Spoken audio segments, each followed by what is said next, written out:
As ações da WEG estão baratas? Bom, depois de um resultado em 2021 que demonstrou um crescimento de lucro de mais de 50% dos lucros, né? As ações tiveram uma performance negativa pós-resultado. E o que está acontecendo com a WEG? As ações estão ou não estão baratas? Essa é a análise que eu vou fazer hoje, pessoal. Mas antes de começar esse vídeo, dá um like, inscreva-se no canal e comentem, vocês têm ações da WEG ou não? Eu vou sortear um livro, O Investidor Inteligente, e uma garrafinha do canal. Para participar, basta comentar. O resultado sai na próxima terça-feira, às 9h30 da noite, no meu Instagram, nos Stories. Então, se você não me segue lá, aproveite, o link está aqui embaixo. E vamos lá, né? Vamos falar de WEG, uma das ações mais queridinhas, né, dos investidores. Pessoas físicas, tem uma quantidade imensa ali de investidores, e uma ação que aí tem performado aquém do que muita gente esperava nos últimos tempos, né, nos últimos meses. E vou mostrar aqui para vocês um gráfico, né, do movimento da WEG. Então peguei aqui início do ano para cá, né, year to date, Ibovespa contra a WEG, Ibovespa subindo 9,2, WEG caindo 4,2, né? Então aqui um gap grande, né? Principalmente quando a gente fala aqui de WEG, mas esse movimento vem já de algum tempo, né? Quando a gente pega aqui dos últimos 12 meses, né? O que a gente vê? Ibovespa, uma queda de 4,7 e WEG caindo 26,4 aqui. Então, mais de 20% de diferença entre o Ibovespa e as ações da WEG, né? E o que justifica isso, né? Porque WEG é uma empresa boa, redonda, né? Mas uma questão ali que a gente tem que analisar é valuation, é nível de preço, né? Não é simplesmente a empresa se eu gosto ou não gosto, mas o que está no preço e o que não está no preço. E vamos olhar aqui para o resultado, né? De forma rápida, quais foram os principais pontos aqui que o investidor tem que olhar. Em relação ao quarto trimestre do ano anterior, né? Receita crescendo 33,7%, lucro crescendo 17,8% e EBITDA crescendo 14,7%. Quando a gente compara, né, 2021 cheio contra 2020, o que a gente vê? Receita crescendo 34,9%, o lucro líquido crescendo 53,2% e o EBITDA 43,2%. Então, quando a gente olha para esses números aqui, bom, então são números bons, né? Um forte crescimento aqui em 2021, tá, pessoal? Então vamos olhar aqui para alguns pontos específicos desse resultado para tentar entender. E esses dados aqui, essas tabelas, os gráficos, eu sempre coloco no meu Telegram, já tá lá, tá? O link tá aqui embaixo. Se você não faz parte do canal, aproveita que eu coloco bastante coisa ali durante a semana, né? Vou falando o que está acontecendo no mercado. Bom, quando a gente olha para a receita da empresa, né? Então, aqui são os números, né? Em bi.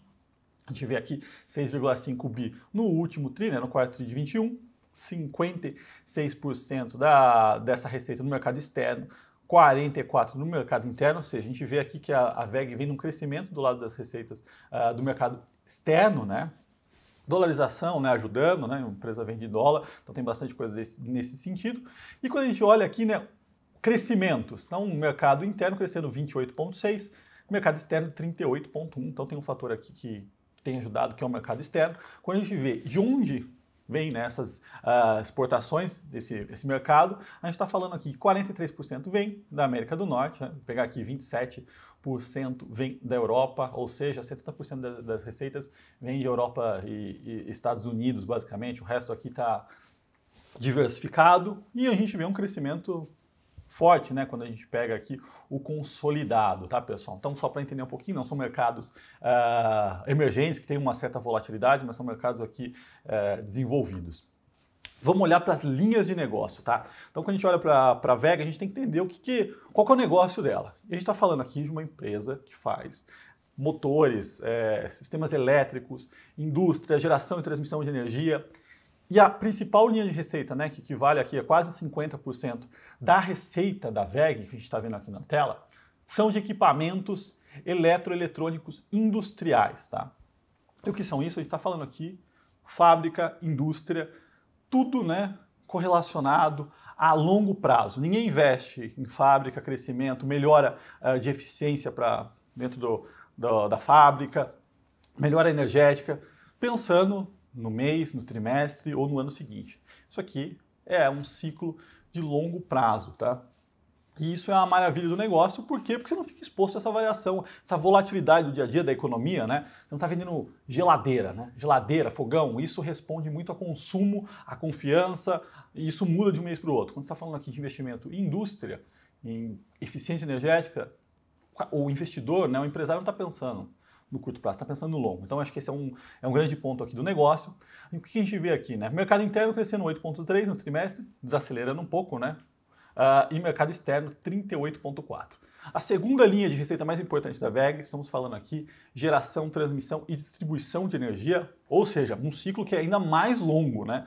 Então, para se desenvolver um projeto de produção, distribuição, né, ou transmissão de energia, a gente está falando aqui que isso aqui é muitos anos, né, décadas, para conseguir pensar no projeto, pensar ali na implementação, viabilizar, produzir, de fato entregar. Então, ciclo longo.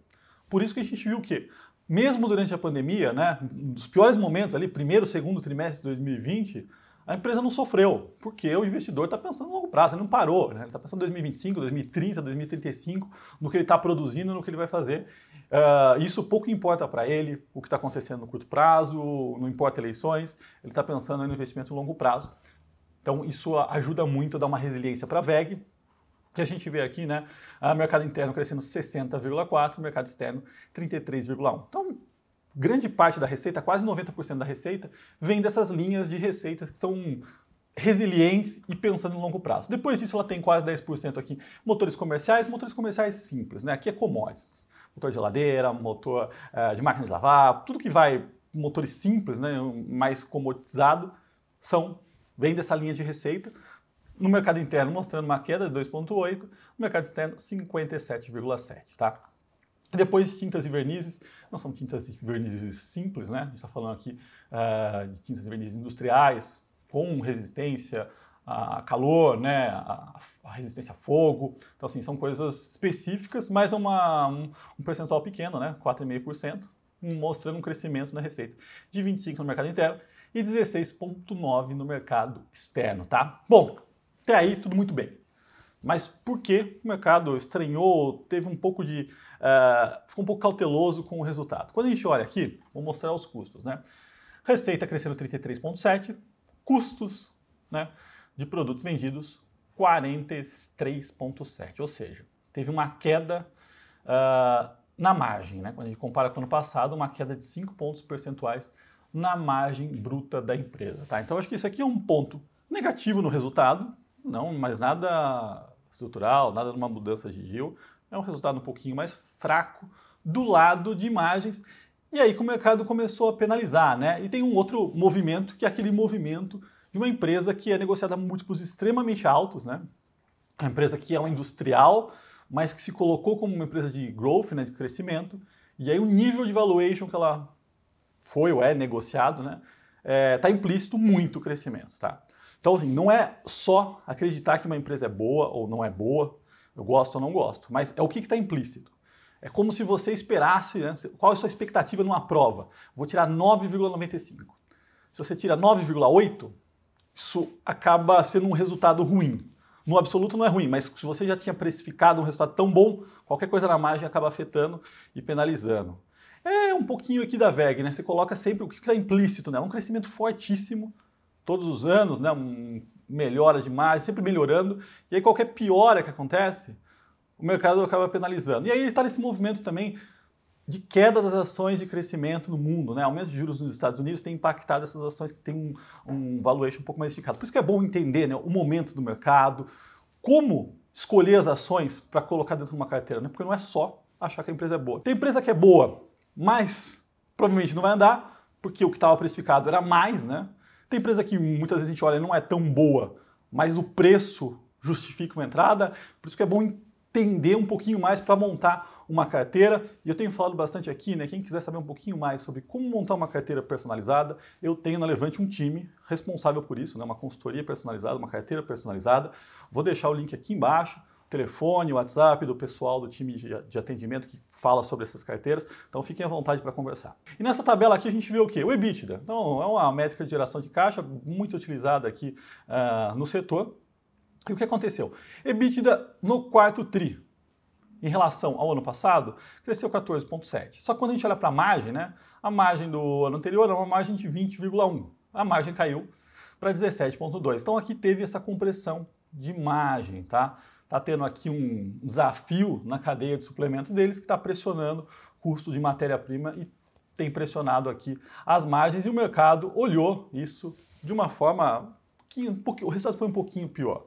Quando a gente olha para o valuation da empresa, tá? Então a gente está falando aqui de uma empresa que está sendo, hoje, né, valor de mercado 128 bi, um EBITDA de 4.600, um lucro próximo a 3,5. Então se a gente pegar 2021 aqui e colocar os múltiplos, ela está sendo negociada a 27 vezes EV/EBITDA e preço-lucro 36 vezes. Não é barato para uma industrial, né? Quando a gente olha para empresas da indústria, a gente está falando aí de empresas negociadas a 12, 15 vezes, então, assim, negociada o dobro da média. Preço-lucro também, né, um nível bem acima do que a média de mercado. Tá? Por quê? Porque ela se colocou ali como uma empresa de growth. Então, assim, é uma empresa boa, o resultado foi bom, né? Pontualmente tem uma pressão aqui de margem, mas está implícito algo muito forte, um crescimento muito forte, e com esse aumento de juros e com uma compressão de margens, o mercado acaba penalizando, tá? Então, assim, eu gosto da VEG, não é, acho que é o melhor momento ainda para estar posicionado.